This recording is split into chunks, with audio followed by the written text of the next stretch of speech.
यहाँ पर हमने आधा कप तुअर दाल ली है।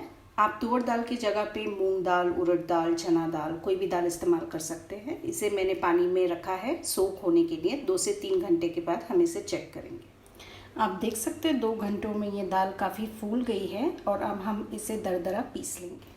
ये देखिए हमने यहाँ पे ग्राइंड कर लिया है और काफ़ी दरदरा है ये। अगर आपको पीसने में कुछ प्रॉब्लम हो रही है या नहीं ग्राइंड हो रहा है तो आप इसमें 1 या 2 टेबलस्पून पानी डाल के इसे ग्राइंड कर सकते हैं। हम अब इसमें कुछ मसाले मिलाएंगे जो कि कुछ यूँ हैं। हमने ऑलरेडी इसमें हल्दी डाल दी है और अभी हम इसमें ½ टीस्पून नमक डालेंगे। हमने 1/4 टीस्पून हल्दी डाली थी।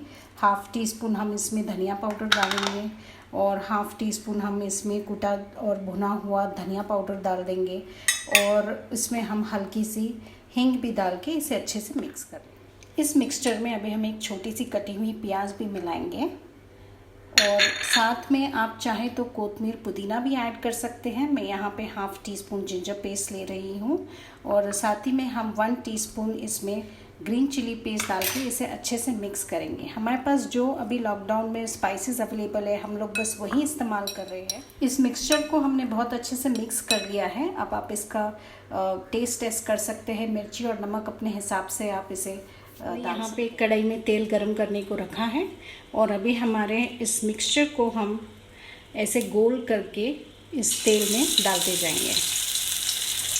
अगर आपके वड़ों में बहुत ज़्यादा पानी है तो इस वक्त वो बहुत बुरी तरह से फटेंगे, इसलिए हमने इसको कम से कम पानी डाल के पीसा। इन वड़ों को डालने के बाद हमें इसे तुरंत हिलाना नहीं है। जब हमें दिखे कि ये नीचे से थोड़े से गोल्डन ब्राउन होने लगे हैं तभी हम इसे पलटाएंगे। और मैंने इंग्रेडिएंट्स में मैंने कहा था कि हमने ½ टीस्पून धनिया पाउडर डाला है, लेकिन हमने ½ टीस्पून भुना और कुटा ज़ीरा पाउडर डाला है। ये देखिए हमारे कुछ ये गोल्डन हो रहे हैं नीचे से, तो हम इसे पलटाएंगे। अगर आप तुरंत इसे पलटते हैं तो ये इसके टूटने का डर होता है। इसी तरह आप बाकी के भी फ्राई कर सकते हैं। ये वड़े अच्छी तरह से गोल्डन हो चुके हैं तो अभी हम इनको निकाल के एक अलग सी प्लेट पे रख देते हैं। ये हमारे वड़े यहाँ पर तैयार हो चुके हैं और हमने इसे खाया भी है तो ये काफ़ी क्रिस्पी है बाहर से।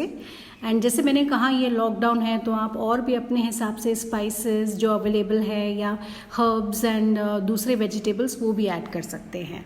तो आप इसे ज़रूर ट्राई कीजिए और मुझे बताइए कि आपको कैसे लगा है। Do like my page and subscribe to my channel and share my recipes with your family and friends. Thank you.